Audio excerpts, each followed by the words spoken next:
What's up, guys? Sean here, coming at you with another episode of the Daily Static. Going to be talking a lot of NBA news today. Going to be talking the Kawhi Leonard trade and why things have stalled out there. Going to be talking about the 76ers first round pick, LeBaron Philon, and his Summer League debut, which was pretty interesting to watch. A couple other things. But first, if you guys are new here, please like, please subscribe. I appreciate you guys coming back to the channel again and again. Hit that notification bell so you don't miss any of our updates moving forward or any of the content on the channel. I appreciate you guys. I love you guys. Let's get into the video. So the Kawhi Leonard trade to the Raptors was all but done. Looked like everything was figured out. Kawhi's been in Toronto doing stuff there, photo ops, was there for the Kyle Lowry retirement. Now all of a sudden, out of nowhere, there's now a strong belief that Kawhi Leonard could be suspended for part of next season due to the Clippers' aspiration cap circumvention case. The NBA has been investigating Leonard and the Clippers for the past 10 months, with an update expected to finally occur in the next week. Also here, the Raptors completed their trade for Kawhi Leonard, assuming the NBA investigation for potential cap circumvention would be wrapped up, per Brian Windhorst, ESPN. Toronto contacted league office about this situation last month when trade negotiations kicked off with the Clippers. Kawhi Leonard allegedly signed a $28 million no-show job endorsement deal with a fraudulent tree planting company, secretly funded by $50 million from Clippers owner Steve Ballmer, per Pablo Torre. Sources say it was to circumvent the salary cap. So this is all wild. It looks like there's a possibility he could get suspended. If you watch the video here, it does a little bit of a better breakdown, but at the same time, it just makes everything a little bit more confusing. You have to imagine that the ownership and the team would be more at fault than the player. What player's going to say no to more money? But also, he didn't really take much of a pay cut to play for the Clippers. I mean, he did take a little bit of a pay cut, but it wasn't anything crazy. I don't really understand why Kawhi would be at fault here. Now, I guess if he got caught doing something red-handed, he knew what was going on, then yeah, you got to kind of do something. You can't let players and owners just do whatever they want. But then again, this just shows how screwed up the NBA cap implications and stuff are, that teams can't spend money when they bring players in. They don't have enough money to build a team around these players because of the way the contracts are set up with Supermax and stuff like that. So I think this is going to start an argument that isn't going to go away. This whole thing is weird. The Raptors seem like they're still all in on Kawhi, because why wouldn't they be at this point? You know, they're just doing anything they can to try and take that next step. Whether it works or not remains to be seen, but the whole thing's pretty interesting. If you're interested, check it out. But we'll see what happens with this later. A little bit of wild NBA news. Former Heat players Bam Adebayo, Tyler Herro having a little bit of beef going on. Tyler had gone on Instagram talking a little bit of shit. Bam apparently didn't like it very much, as you would expect. You know, nobody wants their former teammate coming out and talking shit about them 5 minutes after they're out the door. But Bam Adebayo and Tyler Herro got into a physical altercation in Las Vegas on Friday, in which Adebayo struck Herro, sources tell ESPN.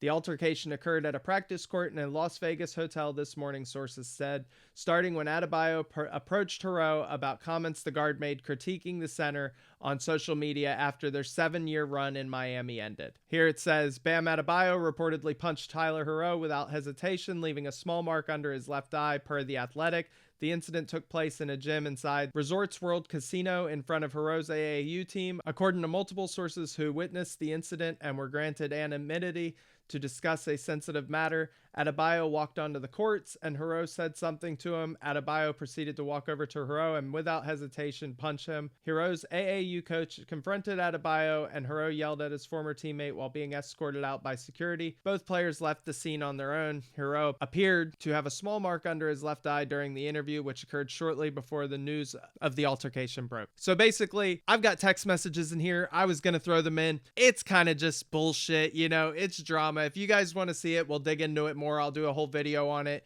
But basically, these guys, had a pretty up and down relationship, it looks like, through the 7 years they were playing together. Tyler, obviously very salty about being traded out of town, not handling it well, not excited to go to Milwaukee. Bam, gonna stand up for himself. If you're gonna talk shit, it's pull up or shut up. And Bam pulled up. Tyler said something slick and Bam showed him he wasn't about that. And I'm going to be honest, too many people are comfortable online talking shit and not getting hit for it anymore. And, I understand why Tyler's salty. I would definitely be salty if I was in his shoes too. But to sit here and talk shit about the best teammate that you had arguably over the years, just doesn't seem like a great idea. Then it makes you look like an ass. Now you got to go to Milwaukee. All your teammates are like, this guy's going to talk shit. What's the point? You just kind of made yourself look like an asshole, and you were already just kind of a one-dimensional player. And now you're making it out like you're this superstar. If you read the reports and everything, it's like he kind of thinks he should have been the number one guy, and he was. And at one point, yeah, Tyler was. He absolutely was. He was playing great ball. But the fact of the matter is you have to remain hot consistently in the NBA, and he's just not. There's too many games where he doesn't show up at all. If his shot isn't falling, he doesn't do much else. So the Heat chose to stick with Bam because Bam defensively is an all-star in that front alone. He has an 84-point game or something like that, 82-point game. Broke Kobe's record. Yeah, it was a lot of free throws, but he still has an 80-plus point game, So that's the kind of player Bam can be at his absolute peak. You're going to stick with that guy, and it makes sense to put someone like Bam next to someone like Giannis because you kind of want that twin tower effect on the floor. You want to control and dominate the paint and make it easy to kick out to teammates and generate open threes. That's probably a lot of what they're going to do this year.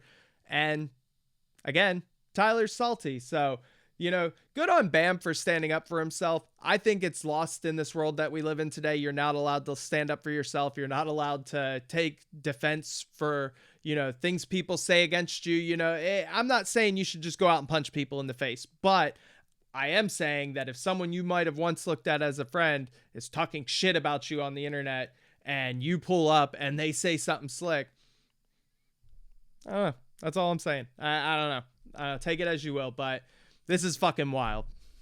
Went over this a little bit earlier today.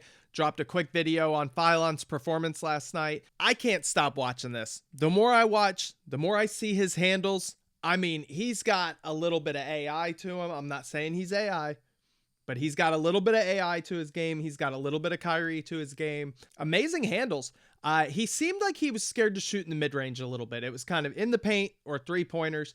I would love to see Philon just pull up from anywhere on the court. That jump shot is silky smooth. Trust it.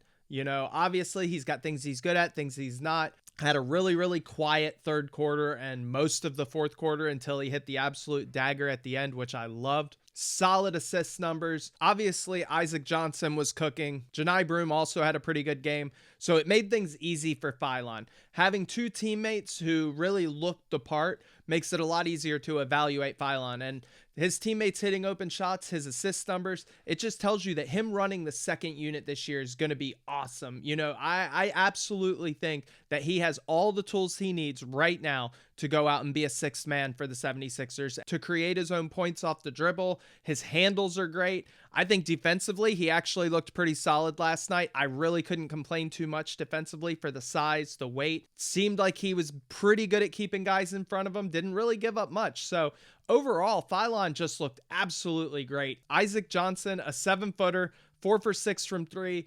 He looked stiff. I won't lie. He doesn't look like someone you really want out defending NBA players. I feel like he would get spaced out and would become a pretty easy target in defensive situations in the NBA, but his offensive game looks great. It looks polished. He is older. I believe he's like 26 years old or something like that. So that's why his game looks as good as it does. But that also means he's not getting any younger. I don't really expect him to develop into much of a player after really learning more about him. Although he may see some minutes. Maybe he gets a two-way deal. Maybe we're wrong. Maybe he's got a little more in the tank than he's showing right now. He could just be stiff, hurting from a number of different things, training, stuff like that. I mean, either way, it was a great performance for the Summer League. Janai Broome had a good night as well. Again, he's had a lot of great performances in the Summer League, but he's another guy who's kind of stiff, doesn't have a lot of athleticism, so it makes you wonder how much he could contribute to this 76ers team this year. But in the grand scheme of things, we're just really worried about Philon, seeing what he can do, watching his development, and again, having these kind of teammates around him, even if it's just a Summer League game, even if they can't do anything for the 76ers, they're still helping us by helping Philon. Hitting open shots gets him confident to pass the ball to his teammates. When he's confident passing the ball, he's less likely to make mistakes because he's going to act rather than think. And then he's able to just hit open shots because they're not really going to want to bring the doubles because they know that he's going to hit the open man. So it's great for Philon's confidence. It was a fun game to watch last night. Detroit actually had a couple guys that surprised me as well. The NBA in total, this summer league, your stars are playing great. Top 10 guys are all playing great. I've seen a lot of great battles, Diabasa and Boozer. A lot of these teams are going at it, and it's been a fun summer league so far. Obviously, it's summer league. Take it all with a grain of salt, but has been a great time. A lot of fun to watch, and I'm really excited to see what Philon does this year. I think it's going to be a big year for him.